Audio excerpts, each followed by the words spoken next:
Good evening. I am the Advocacy Chair for the University of Pennsylvania Black Law Students Association, or Penn BLSA.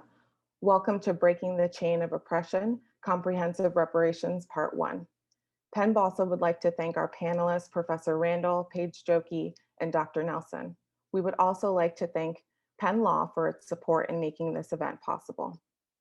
The structural oppression that began with slavery and has continuously evolved and continues today must be addressed through comprehensive reparations.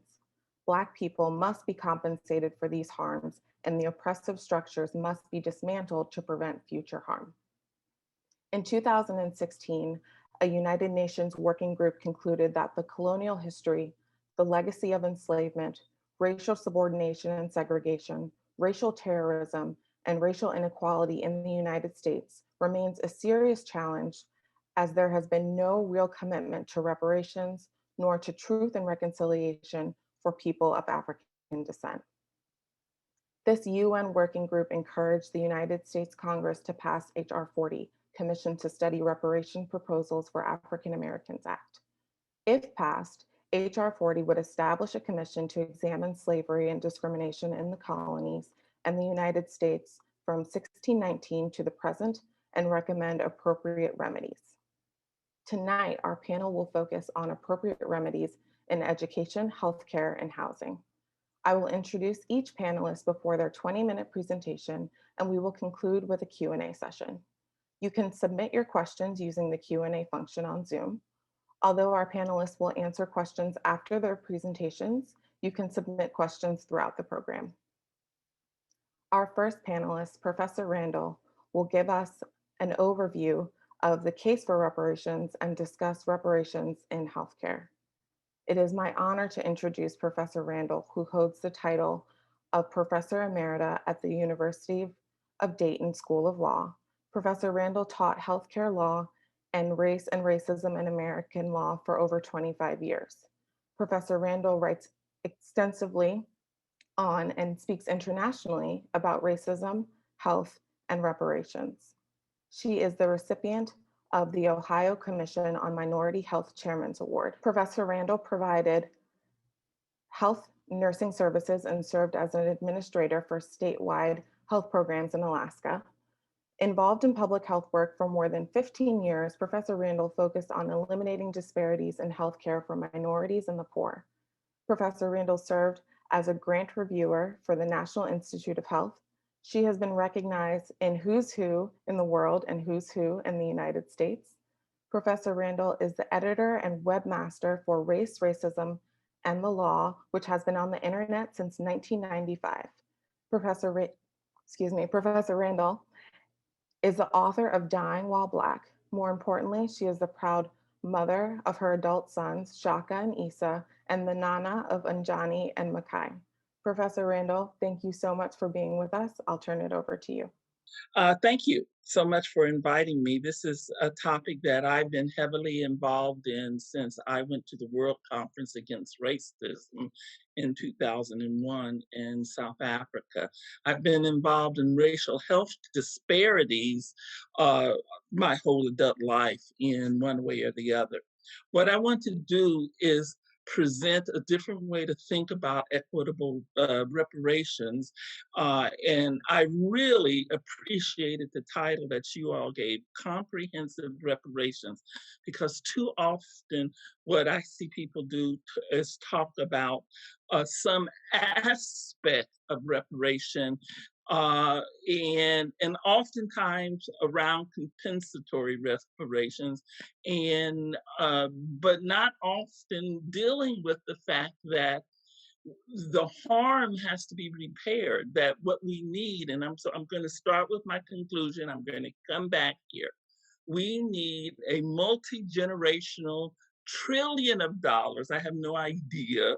I put the $100 trillion bill from Zimbabwe up here because it could end up costing $100 trillion over many generations to repair the health harm done to the descendants of Africans enslaved in the United States by slavery segregation and racism. And I'd like us to start at least including segregation in there, because segregation was a legal apartheid that I lived through. So there are lots of us are living now who lived through that uh, legal system, and the reparations is not just for slavery; it's also for segregation, and we need it to be by eliminating racial disparities in all the social determinants of health.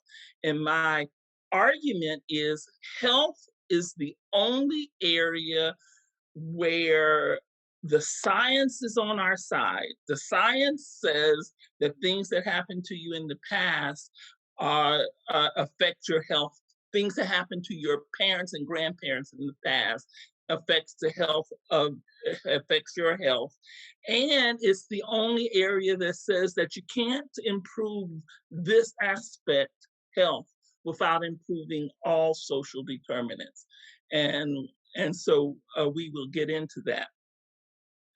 So one of the things that I like, and this is especially to distinguish between compensatory reparations and equitable reparations. Compensatory reparations would calculate the damage, whether it's damage for loss of land, damage for loss of wages, and the interest that goes along with that. And once paid, no matter how much it was, there would be nothing else due.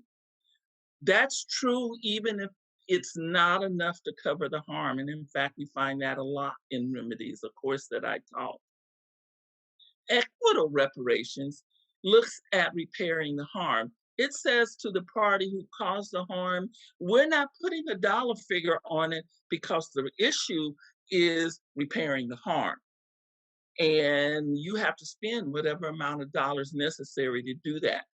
And the harm in our case, I think, is the health disparities. And it requires the removal of the health gap.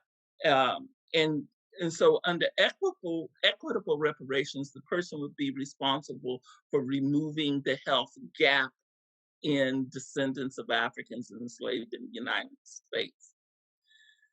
So I want to just quickly talk about health, just so you can see, because sometimes we don't understand how bad our health is and how directly traceable. We tend to think, so I always use this, life expectancy at birth is a measure of the overall quality of life. This has been on the Central Intelligence Agency world site since 2012. And I just checked it and it's still there. So what that means for me is, and I've done this for a very long time, is, well, then our life expectancy is much lower than white life expectancy. And if we looked at ourselves as a country, our life expectancy would be more, the quality of life for Black Americans in this country would be more like Cuba, Barbados, the Bahamas, Chile, Jamaica. And as you can see, so we have a poor quality of life today. I'd like to put this in just to point out that what's going on health-wise, we have, in terms of low birth weight babies, we have much worse, more low birth weight babies than many African countries. I usually get into a lot more detail about this, but I need to move on. But the point is, we are sicker, we are dying, we don't live longer. It's affecting our children, it's affecting people regardless of class. And so this is the area, health shows you that that class is not the deciding factor. Yes, poor Blacks are worse off than middle class Blacks, but poor Blacks are also worse off than poor whites. And in terms of low birth weight, middle-class Blacks, that is college graduates, have more low birth weight babies than whites who didn't graduate from high school.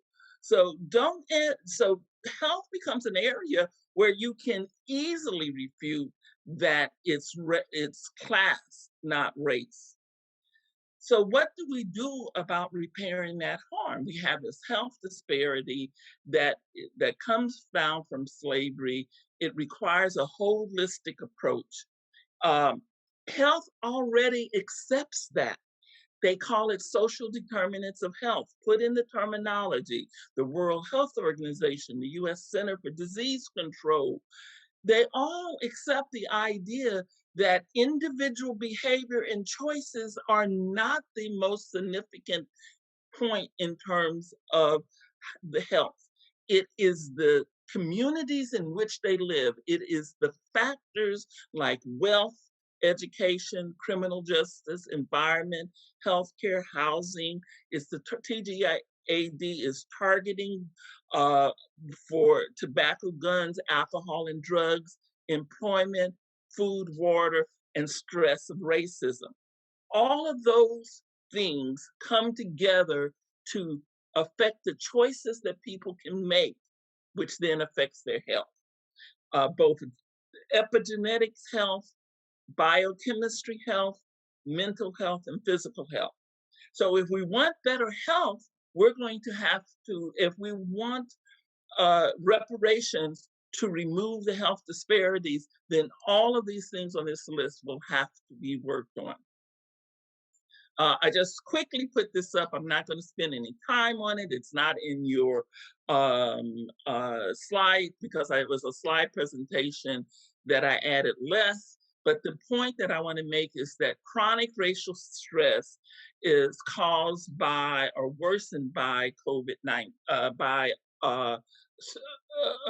illnesses. Chronic racial stress makes these illnesses, causes these illnesses or worsen these illnesses, and these includes COVID-19. So I'm going to play a little video here. And the sweet smell of fruit doesn't normally send rats running. But when researchers paired the orange, cherry, almondy scent of the chemical acetophenone with a painful electric shock, lab rats quickly learned to fear it. Along the way, extra neurons sprouted in their noses and in the smell processing center of their brains, making them super sensitive to the scent. This result isn't shocking. What is surprising is that the rats' pups and their pups' pups were also startled by the smell of acetophenone and had the same extra neurons as their fathers, despite never having been introduced to either their dads or the fruity scent before. But how could the pups have inherited something that their fathers learned? Basic genetics tells us that only DNA gets passed along to offspring. Characteristics like memories, scars, or giant muscles can't get passed on since acquiring them doesn't alter the genetic code. But it turns out that instilling fear in the rats did trigger genetic changes, not in the DNA sequence itself, but instead in how that code was read and used in the rats' bodies. In every cell, biological machinery constantly translates DNA into the proteins needed to carry out vital processes. Chemical switches attached to the DNA turn genes on or off or up and down, telling the machinery which proteins to produce and in what quantities. These switches, called epigenetic tags, are why a kidney cell looks and acts differently than a skin or nerve cell, even though all three cells have identical DNA.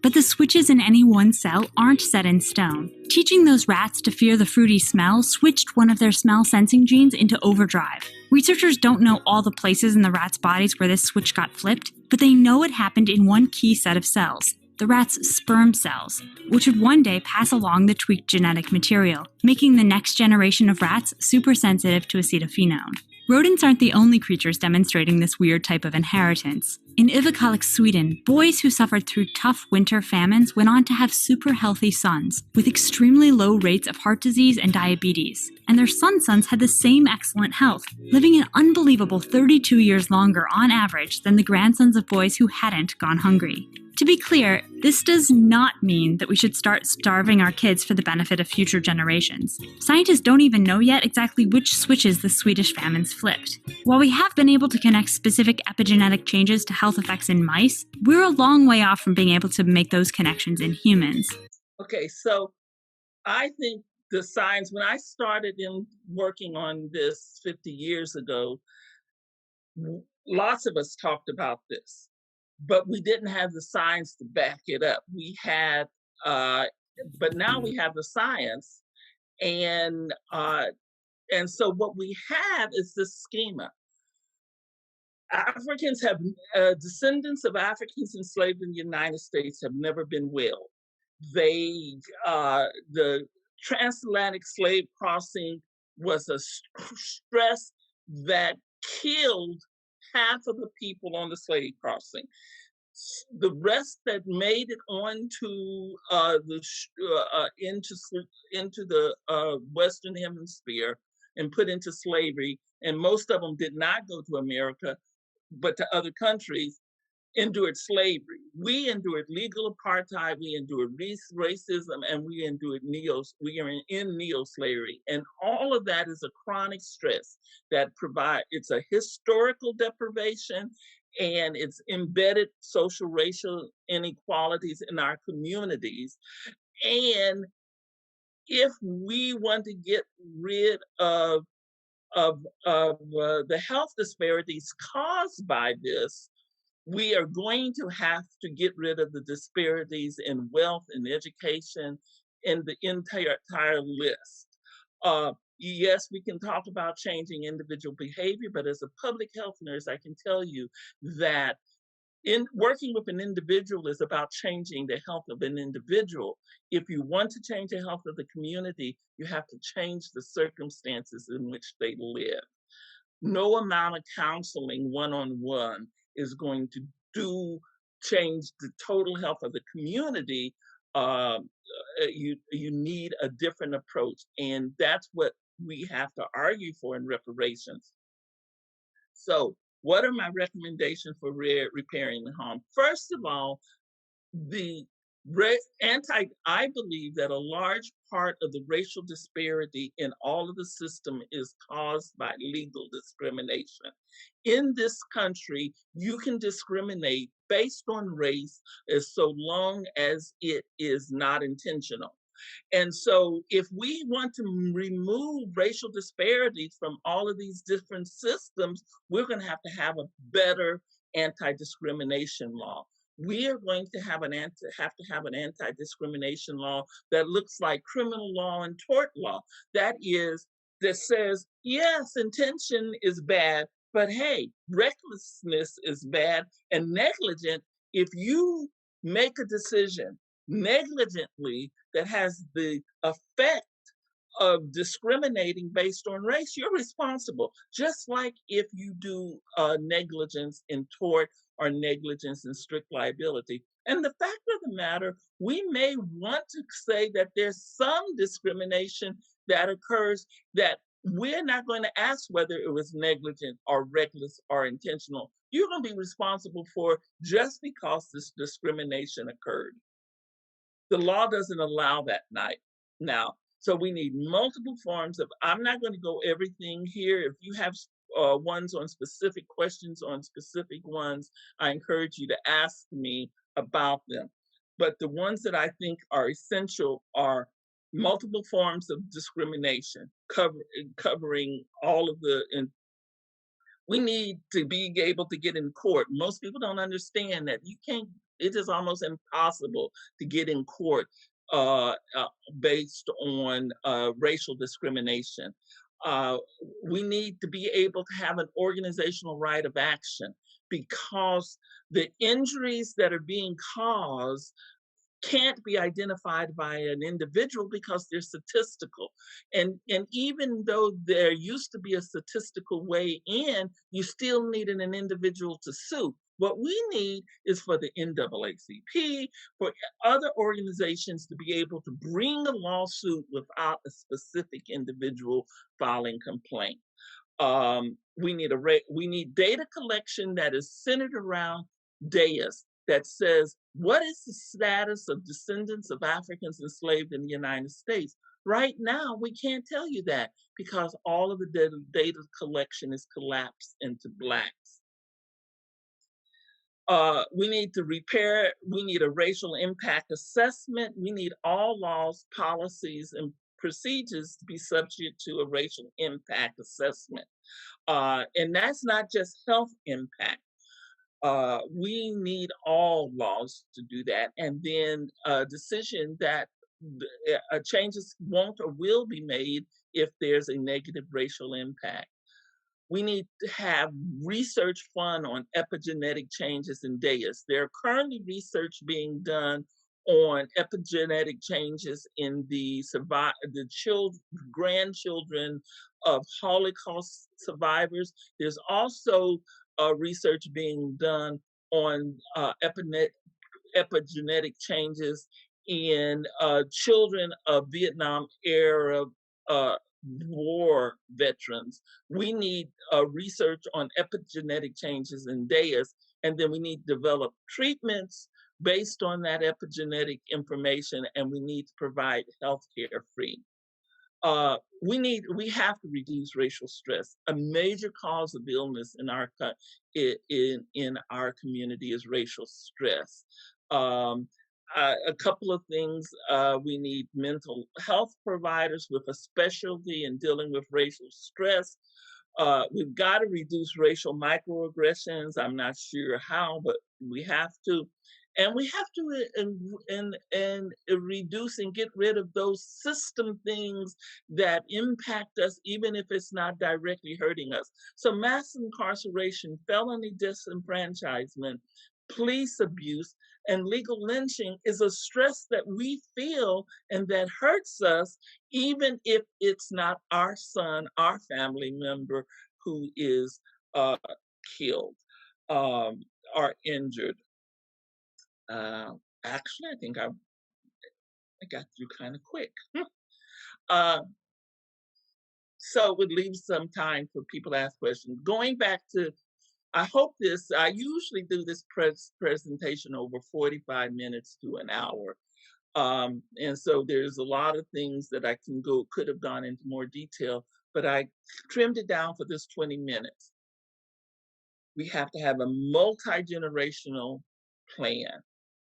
What we need is not going, even if they did everything they want, it won't change health outcomes in one generation. And we need their feet held to the fire until health outcomes are changed. And that, the comprehensive, I'm so proud of Penn Law, because the comprehensive, and Black law students, comprehensive reparation is based on eliminating racial disparities in all social determinants of health. And I think I'm right on time. Thank you. Thank you so much, Professor Randall, for sharing your expertise. And yes, you are right on time. Thank you again. Our next panelist is Paige Joki. Paige will discuss reparations in education informed by her legal practice. It is with great pleasure that I introduce Paige Joki. Paige is a staff attorney at the Education Law Center, where she represents students, conducts trainings, and advocates to address the individual and systemic educational barriers students face in Pennsylvania. She is responsible for leading the Education Law Center's Philadelphia-based Black Girls Education Justice Initiatives. Paige joined ELC staff in 2017 as an Independence Foundation Public Interest Law Fellow, with a focus on eliminating individual and systemic barriers to quality education for students experiencing homelessness in the Philadelphia region. Highlights of her 2-year fellowship include drafting an amicus brief in GS v. Rose Tree Media School District, resulting in the first appellate court ruling on the application of the federal McKinney-Vento Act in the educational context, and a successful motion to make that ruling precedential. Paige also brought multiple cases on behalf of students experiencing homelessness. Paige is a graduate of Whitman College and Temple University Beasley School of Law, where she was an NAACP Legal Defense Fund Earl Warren Fellow and Reuben Pressler Social Justice Fellow. Paige received the Beth Cross Award for her notable contributions to public service at Temple and has been inducted into the Reuben Pressler Public Interest Honor Society. Paige, thank you so much for being with us. You can begin whenever you're ready. Hey, good evening, everybody. Jocelyn, thank you for such. As mentioned, I will be discussing reparations in education and the need to confront educational deprivation survived by Black people in America. So I wanted to start out for just a moment. What is ELC? Well, the Education Law Center is a nonprofit legal advocacy organization dedicated to ensuring access to quality public education for all children in Pennsylvania. And this looks like having equal access to quality schools, adequate and equitable school funding, and dismantling the school to prison pipeline, also known as pathways to confinement. So I wanted to begin my talk with a personal experience that really impressed upon me the importance of reparations. During law school, I had the opportunity to tour a school as part of a site visit in a desegregation matter in the Deep South. I was asked to take pictures of the inequitable conditions at an integrated school that still served primarily Black children. The conditions were atrocious. In the sweltering Alabama heat, there were certain areas in the school we could not go because it was too hot and would be unsafe. There were Black widows in the school, there were snakes on the ground, and there were angry hornets. The auditorium was filled with decades-old hand-me-down seats that were from a previously segregated white school that no longer wanted them. But what stood out most was actually what the school tried to prevent from being seen, and that was the legacy and vestiges of segregation that were hiding in plain sight. They had a giant N on the floor, which was the initial of the school's first name when it was segregated, with a rug over it, as if that erased the past and the present. Seeing this for me was a punch to the gut, and I asked why the N hadn't been removed and was told that the floor was terrazzo and it was expensive. This would be the very first thing that Black students saw every single day when they went to school. And it is images like these that provide the visual explanation of the conditions in our country's school that lurk strategically under a rug of white supremacy. And I hope to dismantle some of the things that are lurking in our education system. So I will be addressing some key topics today. I'll first expose the enduring harms of educational deprivations. I'll situate key markers of educational deprivation survived by Black people from slavery to the present, nationally and locally, and also put historical conditions into current conversation. And I'll provide a window into Philadelphia and Pennsylvania's present day deprivation. And I will also put forth recommendations that propose policy and conditions necessary to rectify entrenched centuries-old injustices. And just know that this information can be painful to hear and also painful if you weren't taught parts of your history. And so just know that I'm here with you, and please take good care of yourself while I'm presenting. So educational deprivations have lifelong generational consequences. Access to education and educational attainment impacts, as Professor Randall described, morbidity rates, generational physical health and well-being, access to healthcare, nutritious foods, earning power, access to a living wage, access to community resources like equitable schools that can actually educate your children, hospitals, healthcare, culturally competent care, green spaces, and distance from environmental hazards, be they in the environment or conditions like police brutality and over-policing. They also impact the ability to access permanent and adequate housing. In fact, young people who have not had the opportunity to access a diploma or equivalent are at a 346% higher risk of experiencing homelessness. And also the majority of people who are incarcerated in the United States have been denied educational opportunities. So against this context, we have American history of hiding things under the rug. There is irrefutable evidence that deprivations exist. They are massive and they recur across generations. Education, of course, does not exist in a vacuum, and it's part of the community ecosystem. So when our communities are not invested in, that shows up in very tangible ways in our school. And oftentimes these deprivations are cast as normal, predictable, and unworthy of being challenged. Moreover, depreciative language is often used to blame and invalidate the experiences of those who are subject to educational deprivations. So reparations demand us to think differently about these impacts and require a variety of strategies to address persistent anti-Black racism that results in tangible inequity. So dismantling the system with the current tools we have is a challenge, as was previously mentioned. We have a constitution that doesn't guarantee the right to education. We have a nation that was built upon the bedrock of white supremacy, and we have an education system that by design was intended to be anti-poor and anti-Black. We have legal tools that are often ineffective against harms. Access to justice issues, so the ability to get a lawyer, prevents people from filing suit even if they have viable claims. Victories, when they do occur, are often narrowly tailored and implicate a specific district or circumstance. And the Supreme Court decisions, as mentioned before, have limited our ability to challenge discriminatory practices that have a disparate impact. So we first begin in slavery. So racism is a history of this country and slavery as its origin. Educational evils perpetuated against Black people originate in slavery.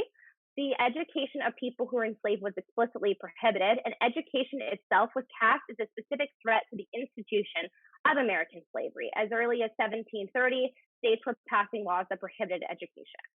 In spite of horrific conditions of American slavery, some Black people covertly worked to educate themselves and each other. So Black people come from a rich history of working to satisfy both intellectual needs and material needs, even in conditions as brutal and horrifying as American slavery.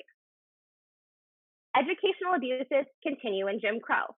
The 13th Amendment formally ends slavery in 1865, and Black people who survive the institution create their own schools. These schools are places of both learning and cultural education, and they include both male and female teachers, which is remarkable for the time. Southern states were very quick to assemble public schools that were segregated and only for white children, which caused Black families to be charged with paying taxes and then out of their own pockets to enhance schools that serve this community. As we will soon get to, this phenomenon continues into the present in different forms. The 14th Amendment then passes, and we have Plessy versus Ferguson, which affirms racial segregation in schools, which ensures that Black children were placed in inferior educational environments. Black schools are burnt down and Black communities are terrorized, and the federal and state governments act as accomplices, both silently and at times explicitly. Then we get to Brown. SCOTUS unanimously decides, the Supreme Court of the United States, that separate educational facilities are inherently unequal. And this remains the most important decision about the meaning of equity in our democracy, and it paves the way for integration in other facets of life. This decision also strikes at the heart of some of the key tenets of white supremacy, including the intellectual abilities of Black people, the health and cleanliness of Black people, and also pernicious sexual stereotypes about Black men and Black boys. In response to Brown, we have massive resistance in the South and across the country to oppose integration. Brown 2 comes along about a year and a day later, and Brown 2 states that schools must desegregate with the infamous language "with all deliberate speed," which punts the federal courts to implement the order, which intentionally leaves out two very important questions: the when of integration and the how of how it should proceed. And this gives the go-ahead to districts across the country to frustrate the objectives of integration. And we know from Justice's archives that these decisions were intentionally made. And the word segregation, what the decision is about, is conspicuously missing from the decision at all. The original plaintiffs also don't get relief. Post-Brown, moving into the 60s to 90s, and I know this is a big jump, so just come with me on our journey. SCOTUS belatedly recognizes and gives a directive that all deliberate speed means now, as aptly put by Nichole Hannah-Jones in these two court cases. Districts then race to have unitary status declared to get out from under desegregation order. So that status is that they're no longer segregated. Once the order goes away, schools then resegregate with breakneck speed because there's nothing monitoring them. They promptly resegregate. In the 80s, we encounter hostility to integration that comes from bitter resistance from both the Reagan and Bush justice administrations and the rise of the Rehnquist court, which is hostile to integration efforts. And in the 90s, many desegregation orders are ended, but some continue. So currently, where are we? Well, we have schools that are even more segregated than in the times of Brown. Segregation itself tends to mutate and persist. And trends show us that Black students bear the brunt of being in the most segregated schools, which are most commonly under-resourced schools. And the federal government has positioned itself largely in silent complicity. There has been a de minimis investment in voluntary integration programs, and decades have come and gone without significant research or investment in integration. And we have facially neutral language around school choice that is buttress segregation along the lines of race, eligibility for special education, and economic privilege. As people have found new ways to use racist language that is coded in dog whistles, as we have seen quite a lot in the recent past, people are getting more savvy at being able to discriminate, and our laws have not made strides to address these issues. So our local historical landscape is also pretty bad. In fact, Pennsylvania is one of the most racially segregated states in terms of education in the country, and has the most economically segregated schools in the country. So we are not immune. This is current, this is now, this is live. Some scholars have referred to this as double segregation, and many Philadelphia schools were formally segregated well into the 20th century. In Philadelphia, integration came haltingly, and there were all sorts of tactics that were used to frustrate integration. They included gerrymandering of school catchment areas, so those are the boundaries about who goes to school where. Connect the dots was played to include white families and exclude Black families. If you also follow voting, Pennsylvania has very gerrymandered voting districts. The same is true for catchment areas for schools. Black children were also segregated by race and status as students with disabilities. They were sent to, quote, academies for slow learners, where they were put through accelerated high school programs and warehoused until they were pushed out the door with very little meaningful education. In addition, there were grandfather clauses, which meant that you could go to a school that was well-resourced because of racial segregation, because your daddy went there and your granddaddy went there and your granddaddy's daddy went there. And so we had actual programs that allowed people to benefit very clearly from segregated schools. White families also enrolled their children into private and parochial schools to evade integration and flee to the suburbs to prevent their children being educated in classrooms that contained Black children. Philadelphia, as spotlight in 1967, 3,500 school district of Philadelphia students, who are mainly Black, walked out of their respective schools and marched to the then school board to protest racial injustice. Some of these students travel 5 miles on foot. The then Police Commissioner Rizzo unleashes violent resistance against the students and adults that were protesting. It leads to mass arrests and physical violence. 38 years later, the first African-American history class was mandated in Philadelphia schools, and 53 years later, after the diligent work of current Philadelphia school students, a commemorative marker is set to be placed to document this moment in Philadelphia history and prevent erasure and whitewashing of this event in our past. Racial segregation in Philadelphia schools is rampant and well known about. The Pennsylvania Human Relations Commission filed a successful desegregation lawsuit in 1970 that ran 40 years. And the focus was on voluntary integration, busing, and magnet schools. Judge Dora Smith presides, and she likens the conditions of segregation in the city to educational apartheid, and also indicts the infinitesimal budgets for schools serving Black and brown children. I also just want to take a moment to give a shout out to the Philadelphia Public School Notebook that was kind enough to share this image from their archives for the purposes of this presentation tonight.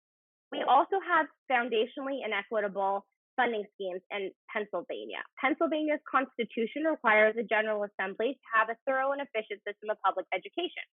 Although we ranked 7th least in the country in state investment in education, by the school code's own adequacy measure, we fall short by a whopping $4.6 billion.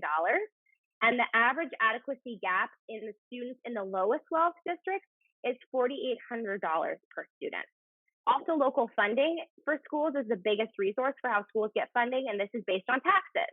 So once again, we see communities of color tax themselves more to white districts with higher property values and are still unable to have the revenue that they would need to have equitably funded schools. So here, state aid to school districts should directly correlate with the percentage of students who are receiving free and reduced lunch. This graph shows schools that are hyper-segregated Black and brown in red, and school districts that are hyper-segregated white in blue. In an equitable system, all of the districts would line up along this line, but they don't, because low-wealth white schools receive more funds than similarly situated Black and brown districts, and reports have documented this gap to be $2,000 per student. Startling, shocking, totally wrong. Black children are also subjected to poisonous conditions in schools. Physical school facilities are toxic to the well-being of students and staff. Our schools have lead, asbestos, and mold. There are vermin and environmental hazards. There are school climates that are happening that are toxic due to intentional disinvestment in our communities and in our schools. Students are deprived of the very basics. I'm talking desks per pupil, current textbooks, adequate specialized personnel like counselors, nurses, teachers who have culturally competent education, appropriate levels of staffing. Some schools, in fact, have such unsafe temperatures that they become too hot or too cold for students to actually be educated in those buildings. Here is a picture of toxic mold in a classroom in a Philadelphia school district school. My supervisor aptly put, her name is Maura McInerney, she's wonderful, that adequacy is inextricably linked to equity, and that is very true. Therefore, we must envision a better future. We first must amend the Constitution to provide a right to education. A federal constitutional right to adequate, equitable, and culturally competent education free of segregation is an important and essential first start. Education needs to be named and enumerated as a right in and of itself. We must eliminate the patchwork of how different states conceive of what is required through individual state constitutions. We need comprehensive compensatory education, which is money for education, through direct repayment to all Black people who have been educated in public schools in America. The funds should be able to be used in the K-12 context, post-secondary education, graduate school, professional school, and the repayment of accrued educational debt. There is also needs to be a rebuttable presumption that people are in the cohort for release. There are already schemes that do this, that address widely felt harms by a particular class of people with regard to educational rights. One example of that is students who are people who have disabilities. They are presumed to be in the class if they have met certain characteristics for release, and the same should be done here. So families and students can be considered to have a rebuttable presumption of eligibility. We also need effective legal tools that should be fortified to fully address educational deprivation. We need to expand disparate impact in the educational context to include the ability for plaintiffs to have legally cognizable claims based on evidence of disparate impact without needing to prove discriminatory intent. We need a clear private right of action in civil rights laws, because currently there are laws that schools and districts can violate with impunity, and there is no consequence. That needs to change. And we need to require disaggregated and intersectional data that triggers meaningful consequences. Hiding the facts obscures images of inequity and frustrates targeted and effective remedies. And methodologies exist in other contexts. For example, identifying that Black children are over-identified as students with particular types of disabilities and are segregated in schools as a result. So we also need our schools to be built upon a foundation of equity. They need to adopt equity policies. Just because there isn't harassment or discrimination happening actively in the moment does not mean our schools are equitable. So equity should form the foundation from the school board to the administration to what's going on in the schools to the students' perceptions of equity themselves. So we need to ask school community members about what equity looks like and feels like. This graphic that you see is from the Pennsylvania School Board Association. It's called the Equity Continuum, and I hope that you'll check it out. All of the resources throughout my PowerPoint are linked too, so if you click on them, you should be able to see where I got my information. So we must, as generations have done before us, vision beyond and now. Black children deserve celebratory educational spaces where they can learn and grow and thrive. This is Jacob Lawrence's Migration Series, Panel 55. I have this in my office, and I look to it when I need a moment of inspiration. It shows Black girls reaching for their education and succeeding and thriving, and that is what we need. Reparations are what would be necessary to remove the floor of white supremacy rather than just throwing a rug over it. We must demand reparations to ensure that current and future generations of eager Black learners are not deprived of the education to which they are legally entitled and very much deserve. Thank you so much for your attention this evening, and I will stick around for questions afterwards. Thank you so much, Paige, for sharing your insights. Just a reminder to the audience that you can submit your questions via the Q&A feature. We'll have a Q&A portion at the end of the presentations. So last, but certainly not least, Dr. Nelson will round out our discussion with an examination of reparations and housing. I am pleased to introduce Dr. Nichole Nelson. Dr. Nelson received her PhD in history from Yale University in May 2020. She is a historian of 20th century American history with a focus on post-World War II urban and suburban history. In her dissertation, Dr. Nelson examined how the fair housing movement yielded to white supremacy through an analysis of the national history of fair housing policy and national and local activism.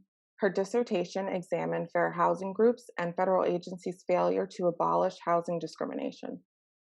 Although the fair housing movement had enlightened factions who displayed genuine heroism, moderate policies ultimately prevailed. Dr. Nelson received her BA in history from the University of Pennsylvania in 2011 and her master's degree in history from Vanderbilt University in 2014. While at Penn, she proudly served as the vice president of the Onyx Senior Honor Society and editor of the Little Black Book, a Black magazine on campus. She is currently a Mellon ACLS Public Fellow and Policy Analyst for the New Jersey Institute for Social Justice, a New Jersey-based think tank that works to improve the lives of Black and Brown New Jerseyans. Her recent publications include Reparations Need to Be a Part of the Conversation About Racial Justice, which appeared in the Washington Post. Dr. Nelson, thank you so much for being with us, and I'll turn it over to you. Great. Thank you. Thank you so much for that lovely introduction, Jocelyn. So before I start, I also wanted to say I wanted to speak for the Penn Black Law Students Association and to be back at Penn. It's coming up on my 10-year anniversary of my graduation. And I also wanted to say that I'm looking forward to this presentation, and that my comments are mine and mine alone tonight, and that I'm in no way, shape, or form speaking on behalf of the Institute.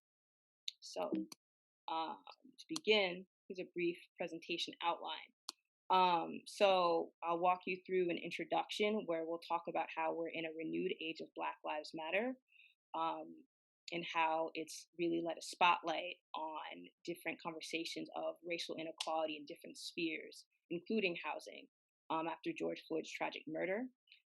How this spotlight on housing discrimination and the Black-white home ownership gap and the racial wealth gap caused by these disparate African Americans' lack of access to home ownership relative to white Americans, and the ensuing racial wealth gap has its origins in slavery.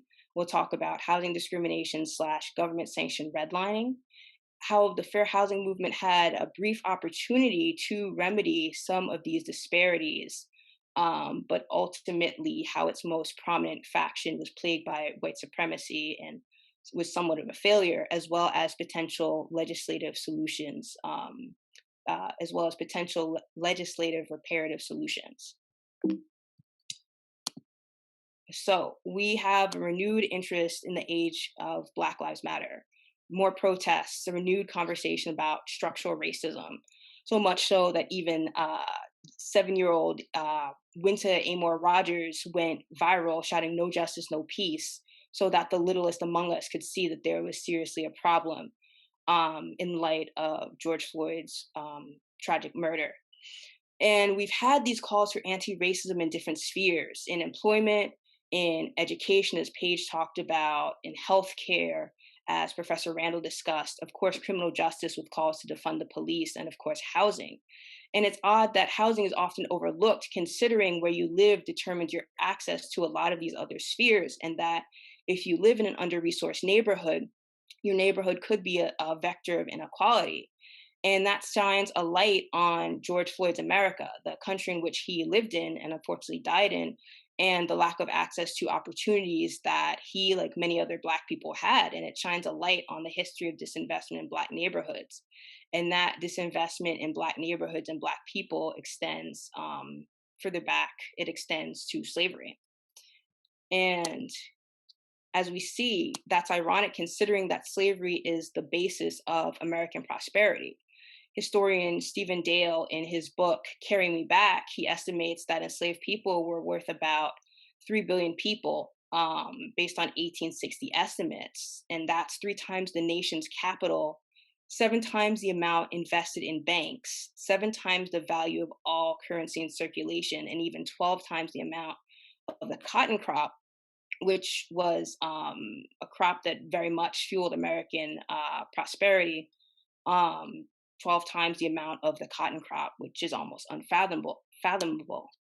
So it's interesting then we see reparations for slave owners, and we'll touch on the subject of reparations for formerly enslaved people in a minute. But President Abraham Lincoln, he viewed reparations as a military tactic for slave owners in Washington, D.C. in 1862, and he did it to ensure their loyalty to the Union. He knew that he couldn't just free their slaves. He could not take the institution of slavery away from them. But instead, he compensated them with the average price for each slave being about $300. And it was a military tactic akin to how the Emancipation Proclamation was a military tactic to turn the tide in the Civil War 1 year later in 1863. And we came close to reparations for enslaved people with the concept of 40 acres and a mule. And we get that from General William Sherman's Field Order number 15.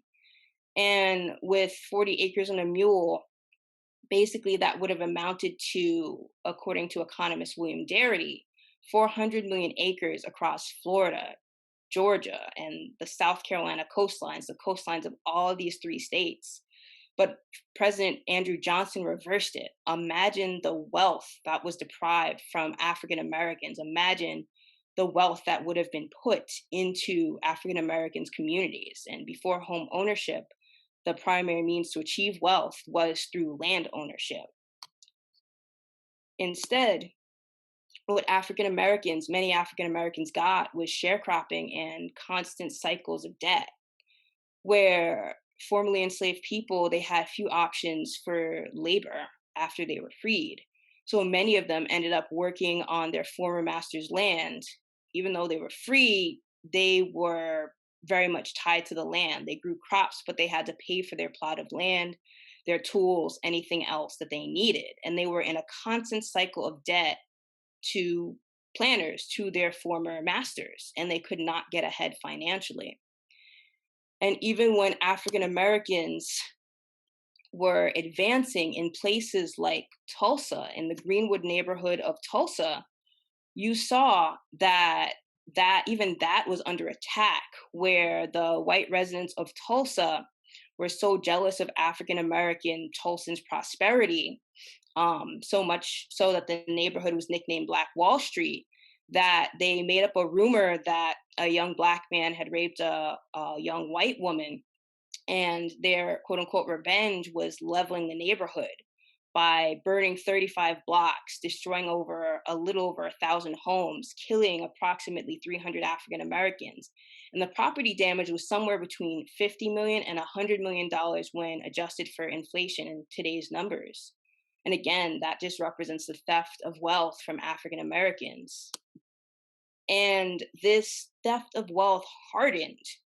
And here you see the origins of the gaps in home ownership as we know it. To the right, we have a redlining map of Philadelphia from the Homeowners Loan Corporation, which this has a very ironic and slightly twisted history, because in the 1930s, when the Homeowners Loan Corporation was formed, the nation was in the throes of the Great Depression, and the federal government, under President Franklin Roosevelt's leadership, wanted to prop up an ailing economy in the United States and prop up the housing market as one particular way to do that. And in his second inaugural, he commented on a third of a nation ill-clad, ill-housed. And so he had created the Homeowners Loan Corporation in the early to mid-30s.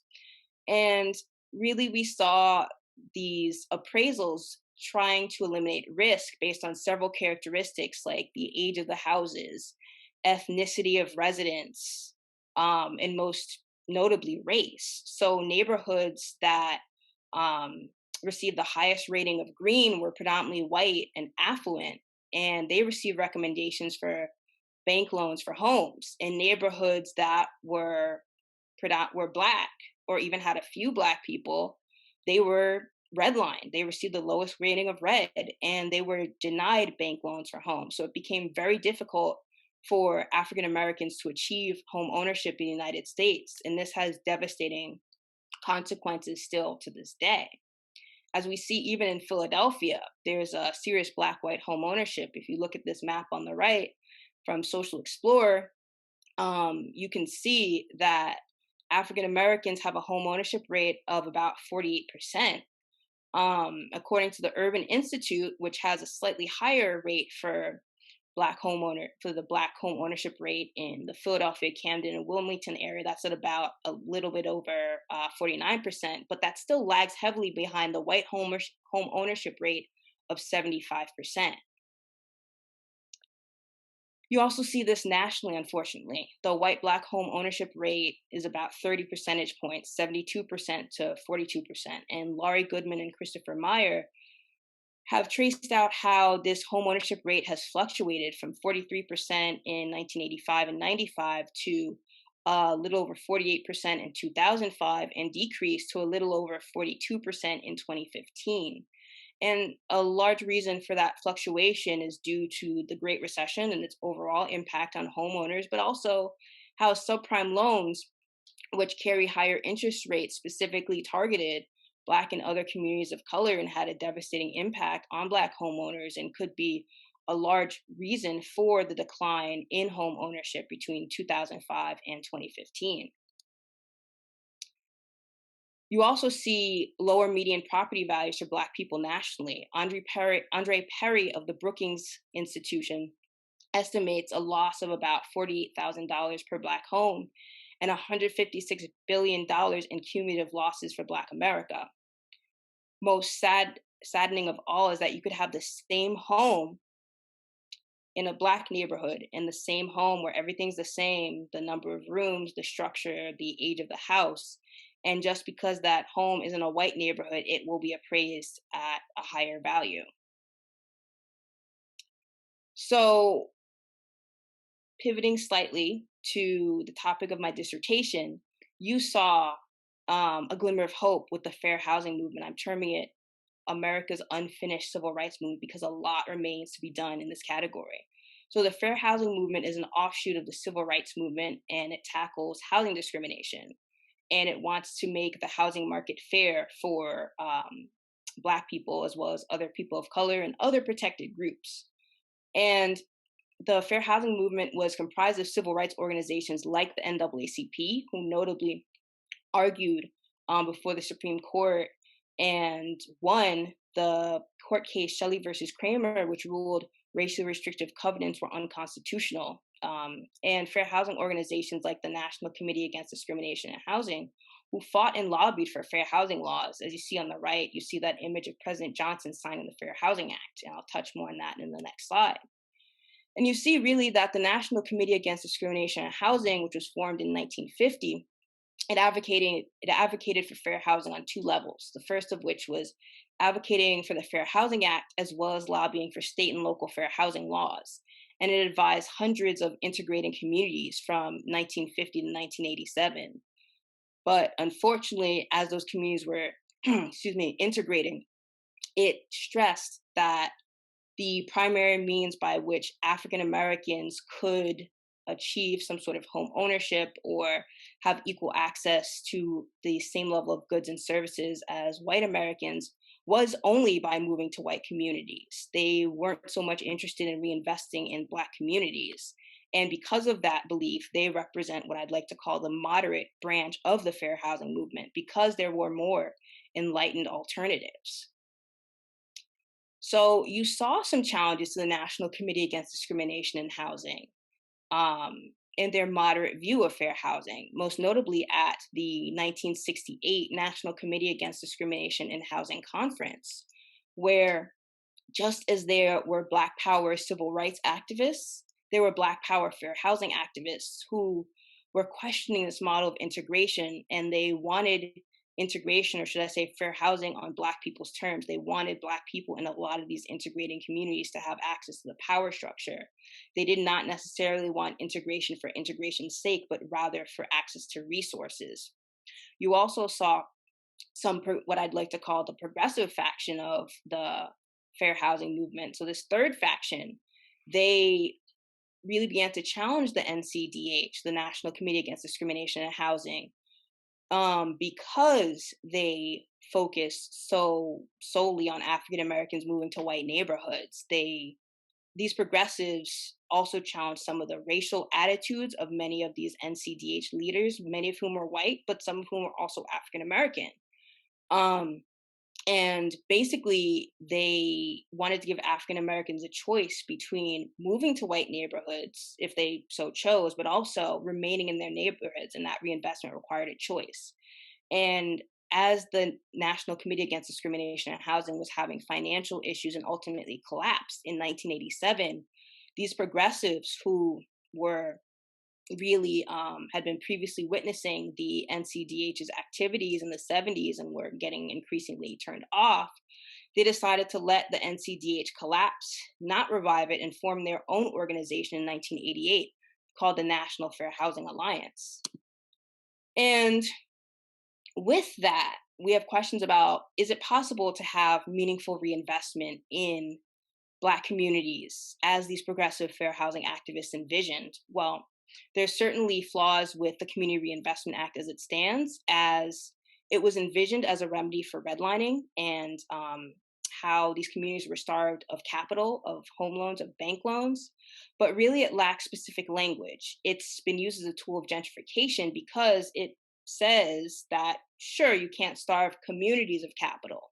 It doesn't say you can't starve people, longtime residents who are Black, that you can't starve them as longtime residents of capital in their community. So hence why you see oftentimes gentrification in different neighborhoods, including in Brooklyn and other parts of communities throughout the country.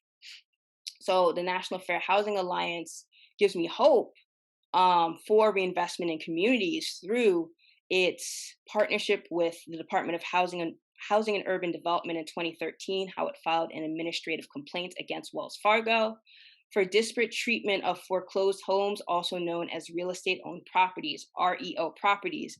And it took that money and gave about a little over $1 million on average to about 19 cities. And it listened to the residents of the community and how they wanted their money reinvested, be it for home repair or community beautification projects.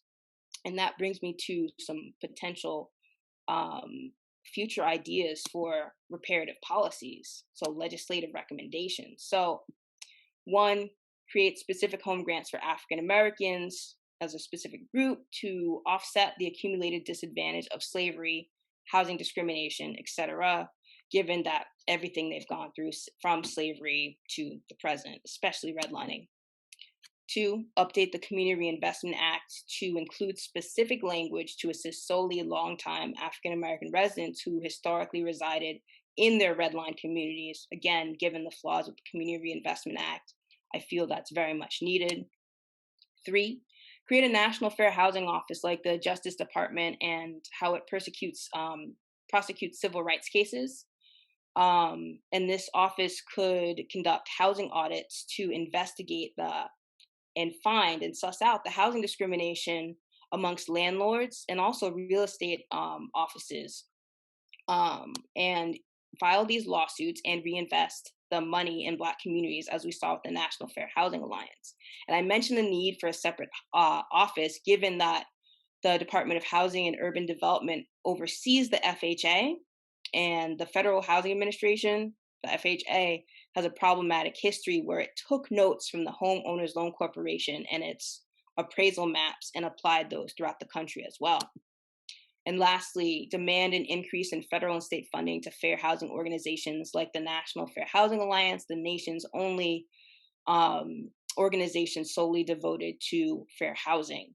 A lot of these organizations remain sorely underfunded, and that makes prosecuting fair housing laws difficult. Prosecuting discrimination in housing difficult. So if they would get more funding, that would remedy a lot. And all this wouldn't be possible, honestly, unless you create the political will for it to happen through protest, just as we did, just as we changed the conversation in criminal justice reform, and now defunding the police has entered the political sphere. I feel like we could do the same thing for fair housing. So thank you so much for your time, and to contact me, here's my contact information. Thank you. Thank you so much, Dr. Nelson. And thank you to all of our panelists. We really appreciate you sharing your insights with us. And there has also been an outpouring of gratitude in the Q&A as well. So we will now move on to our Q&A portion of the program. And so the first question is for you, Dr. Randall.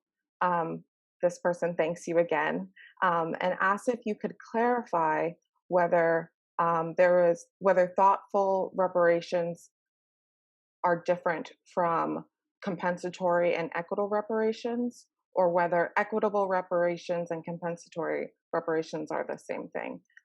Basically, the distinction is new to them. Could you just clarify that? Between equitable and compensatory reparations? Correct. Oh, yes.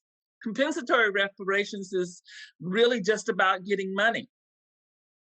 And whether it be money, you could basically, you would line up all of the injuries, housing, education, wealth, whatever it is you thought should be included, you would line it up, you'd put a figure on it, and you'd get some amount of money that would go to the community. It would not necessarily go to individuals, although that's one way you could do it, but it could be like the Alaska Native Land Act, where the money goes in trust to be used for stuff. But the problem, the difference, so that's compensatory reparation. And lots of people, when they're talking about reparation, that's what they're talking about, getting money, a sum of money. Equitable reparations says you may end up having money as a part of it. This is the old remedies teachers in me.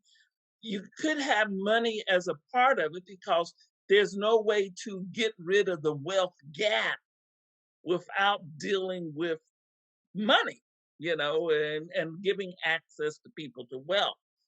But the focus is not on getting money. The focus is on repairing the harm. Different focus, and it's very, very different. And in the law, and the reason I kind of thought about this is because I taught a course called Remedies, and remedies you keeps you on the hook when you say equitable. The United States, whoever you have on the hook, would be on the hook for multi-generations until the harm is fixed. Compensatory reparations would give a certain amount of money, pass some laws, but once they do that, whether or not the harm is gone, their responsibility would be finished. Thank you. This next question is for you, Dr. Nelson. Can you please explain the connection between redlining and the wealth gap between Black and white Americans? Sure. So basically, the federal government with the Homeowners Loan Corporation and its map, it redlined areas of different cities or cities throughout the country, and it denied them, or made it very, very hard for African Americans to achieve home ownership, and certainly not at the level of white Americans. And given that home ownership is a primary driver of wealth up until a certain level of wealth, that explains the racial wealth gap. So home ownership and African Americans being denied it is a large component of the racial wealth gap. Thank you. Welcome. Paige, this one is for you.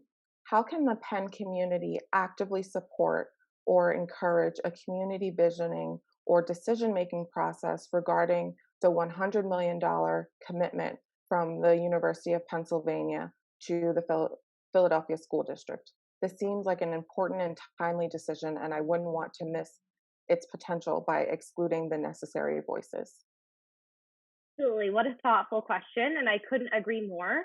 I think now is a moment where investment really needs to address the real time harms that students are facing. The Philadelphia community is vibrant in terms of student groups such as the Philadelphia Student Union and Youth United for Change that have been talking about conditions in schools. There are students in Philadelphia schools, and there are many community groups that are organizing and saying what they need. The people who are most impacted need to be the people that are creating solutions. It is not enough to give money. You must prioritize the voices of people being harmed. And there are responsible, trauma-informed ways of doing that that are very important. And if you're asking people for their expertise about their lived experience, you need to compensate them for that because that's education work that they're doing. And the solutions need to be crafted to address the harms. The schools that currently have the least should be looked at for investment. We should make sure that we are keeping Black teachers in schools, that Black teachers want to come and teach in Philadelphia, that our curriculum is culturally responsive, that everybody in the school community has the necessary cultural competency and racial literacy skills in order to have a positive and celebratory education space. We need to be challenging policies that make Philadelphia schools look and feel like carceral environments to students. There are lots of things that we can do, and COVID-19 presents horrors and a lot of terrible things, but it also presents an opportunity that we can't go back to what we had before. There should be no return to how things were because it was never serving Black and brown kids to begin with. We need to vision beyond that. And let's not forget that when COVID-19 first broke out, the school district of Philadelphia declined to offer any remote instruction due to equity concerns. And so the solutions that are crafted really need to come from the people who are most directly impacted. And there needs to be a commitment to making sure that that happens at all levels of the process in order to make sure that the learners who need the most receive the most. Thank you, Paige. This next question is for you, Dr. Randall. How much impact do you think the transgenerational epigenetic effect science will have in the next 5 to 10 years?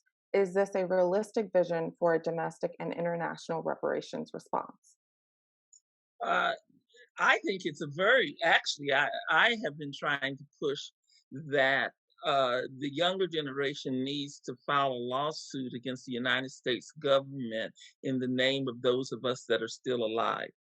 Because one of the biggest issues into getting into court is when you try to sue for reparations in court, they always go back to, well, yeah, that was slavery and you weren't alive then. But Jim Crow, we're still alive. And so that would be taken off the table.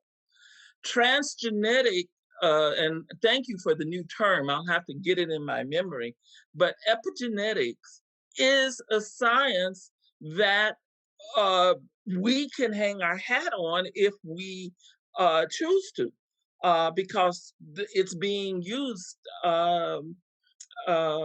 It's being used in a lot of areas, being studied in a lot of areas, and it's not just some kind of fly of night type of thing. Now the problem becomes twofold.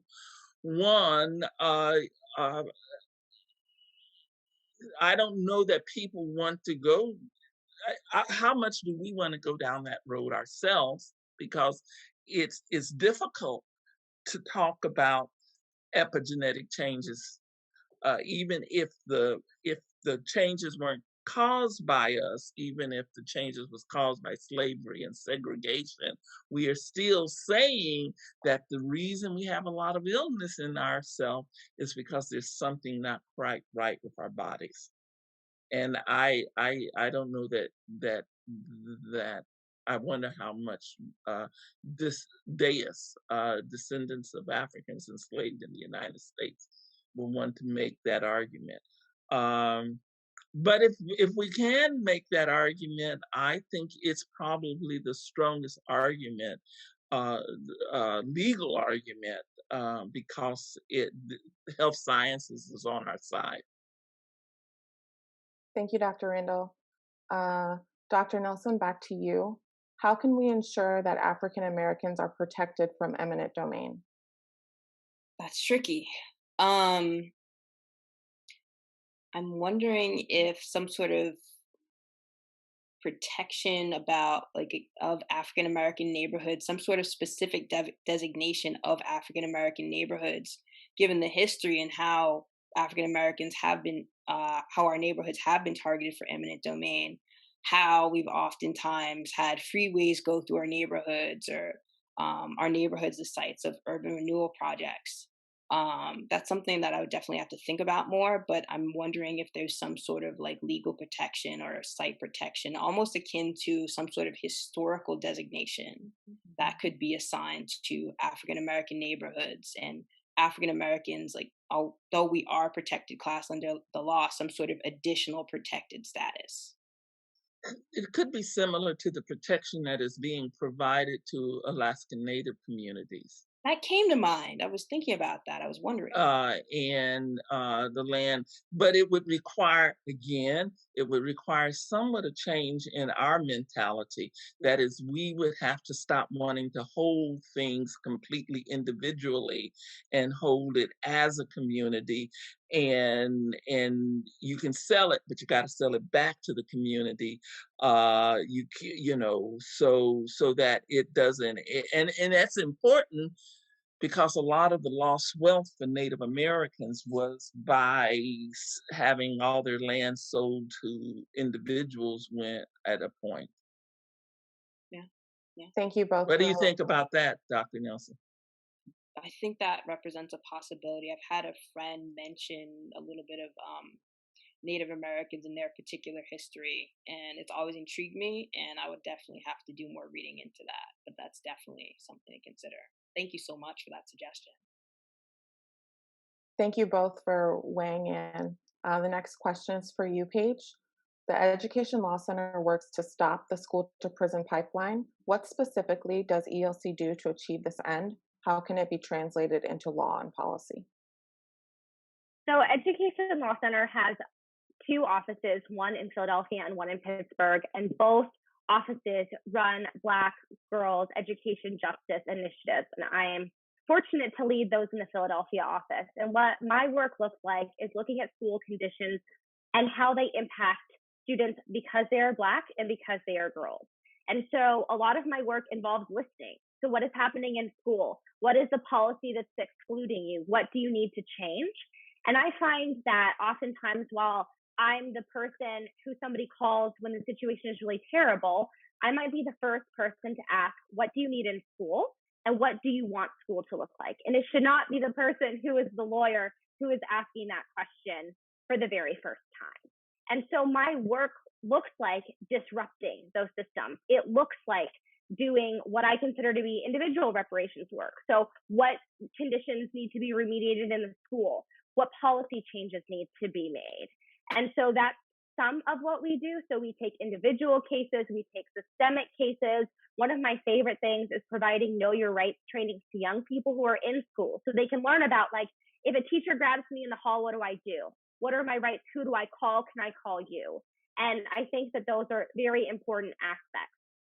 In terms of what things can be translated into policy, every year the Education Law Center releases a back to school guide. And this year we have a wonderful new resource called The Right to Be Free from Racism at School. And so you're welcome to check that out on our website. It is free. You can download it. You can email me if you don't have access. Happy to get a copy sent to you. And that really talks about the conditions in schools that make it very difficult for Black girls to learn and how those conditions are unlawful and what we can all do to address some of the issues that Black girls are facing in school. Once again, it's important that everybody who's working with children and who is in the school community has cultural competency and racial literacy skills, because without that, we are not going to even be able to have basic conversations that are dignity affirming for our students. Thank you, Paige. Back to you, Professor Randall. Do you believe that one of the fundamental aspects of dismantling systemic racism is inherent in changing anti-discrimination law? Please share more details related to the needed changes in this law. i.e. recklessness, negligence, etc.? And how can that be transformed into sustainable law and policy, I guess more broadly? Okay, so anti-discrimination law. I'm a child of the I was a young adult when the Civil Rights Act of 1964 came out, and it was a compromise bill designed to protect white supremacy. And the reason it's designed to protect white supremacy is, unlike other areas of personal injury. So the goal is to provide the greatest amount of protection for people who access to courts for people who have been injured, whether through the state, so criminal law, uh, criminal negligence, strict liability. That all of that is about making sure injured people have access to the court. Same thing about tort. But in discrimination law, they only did one kind of litigation, intentional. And that was because they worried. I remember the discussion. They worried about what would happen to all those unjustified lawsuits. And so it was decided that one way to avoid unjustified lawsuits was to limit it to intentional. So the oldest law was better because obviously it did something that needed to be done, but it was designed to be limited, and it's been interpreted by the courts to be limited. If we could get, and this is a big if, because I don't think white supremacy, the purpose of the law is to punish people, to make people think twice about their behavior, because they don't want to get sued. If we were able to get reckless discrimination, negligent discrimination, strict liability discrimination, that would fundamentally change how people would have to think about discrimination in the workplace, in the educational unit. Every decision they made, they would, just like when you go into a store, the reason the store puts up signs is because they don't want to be sued for negligence on a slip and fall. If we had negligent discrimination, you would have education units, housing units, other people thinking about, should we do this? Because I don't want to be sued for discrimination. Now there's no incentive, because the only thing that they can be sued for is if they say, I'm doing this to overtly discriminate. And who does that? So that's how come we have so much discrimination in this society, and how we will never be able to really get the impact we want from reparations if we don't change the law. We'll get money, we'll get programs, we may get a lot of things, but the discrimination will continue. And so I think, yes, it's fundamental. Does that answer the person's question? We'll see. I invite them to respond in the Q&A.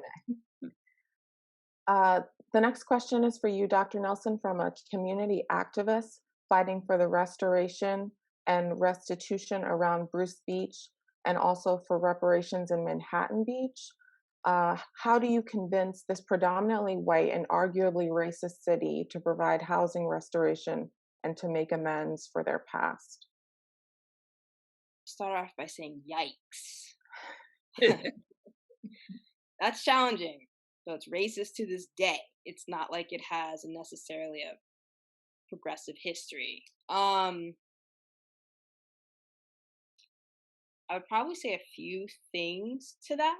So I'll just back up to my research, my dissertation research right quick. In the hundreds of integrating communities that the National Committee Against Discrimination in Housing oversaw from about the 50s, late 50s up until its demise in 1987. And it advised these communities with their integration efforts, there was usually some sort of grassroots push to integrate. Now, granted, the integration still happened in really problematic ways, extremely problematic.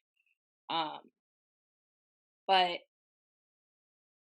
this question actually reminds me how one of the communities of my dissertation, I'm not going to mention any names, where some white residents, they actually looked to a neighboring nearby city, which it was in close proximity to, with a growing now large Black population. It's now pretty much a Black city.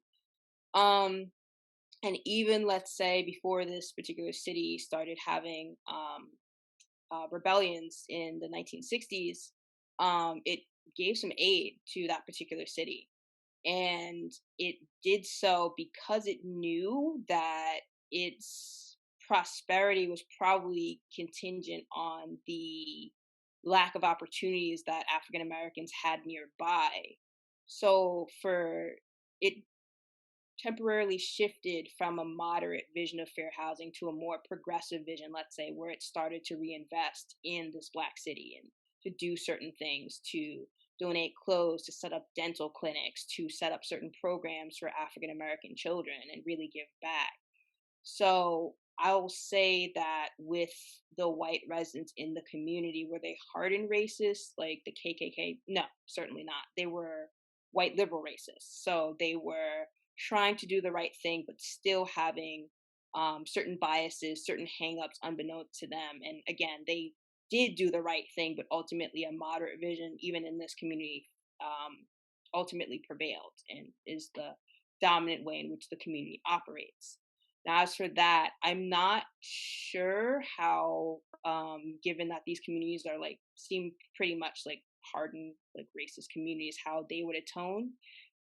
This is actually another part of my dissertation where I talk about George Romney, how he was former Secretary of the United States Department of Housing and Urban Development. And it's been years since we've had a really, really good HUD secretary, certainly not under this administration. But we need a HUD secretary who is a warrior for fair housing. And I bring up George Romney, father of Mitt Romney, U.S. Senator Mitt Romney, because he had a plan to really strictly enforce the Fair Housing Act, and he interpreted it as a mandate to affirmatively further fair housing. And he tried and failed to integrate the nation's suburbs. Eventually, President Nixon didn't like him doing that because he looked to the election, the then upcoming presidential election, 1972, and started moving liberal members of his cabinet out of the way. Either they left, quote unquote, or they resigned. Or when by left, moved around in different areas of the government.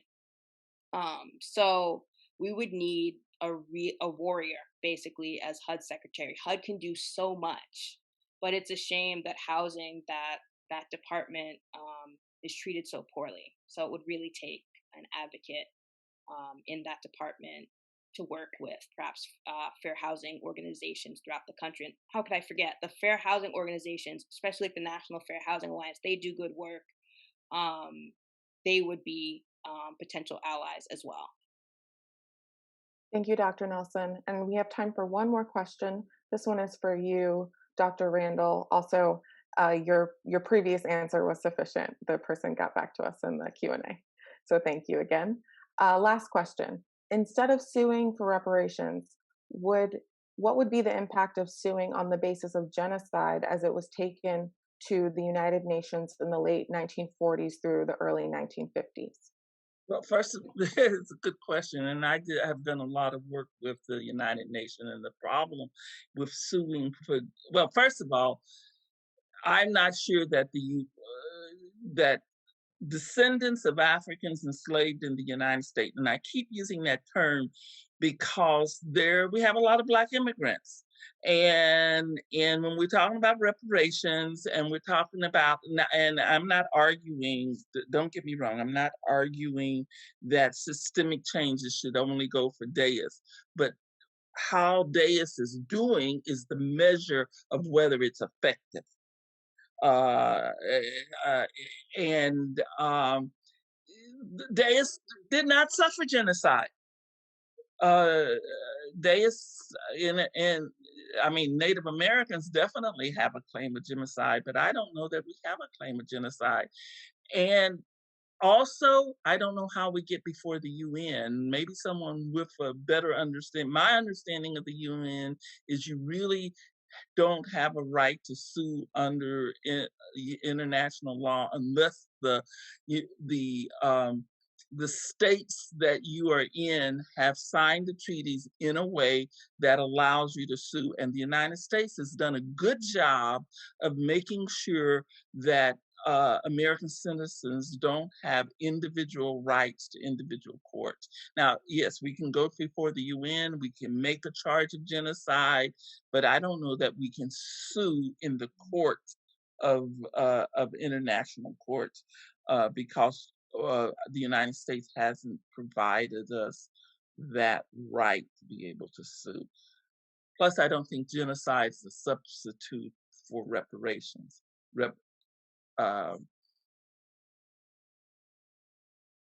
Thank you so much, Dr. Randall.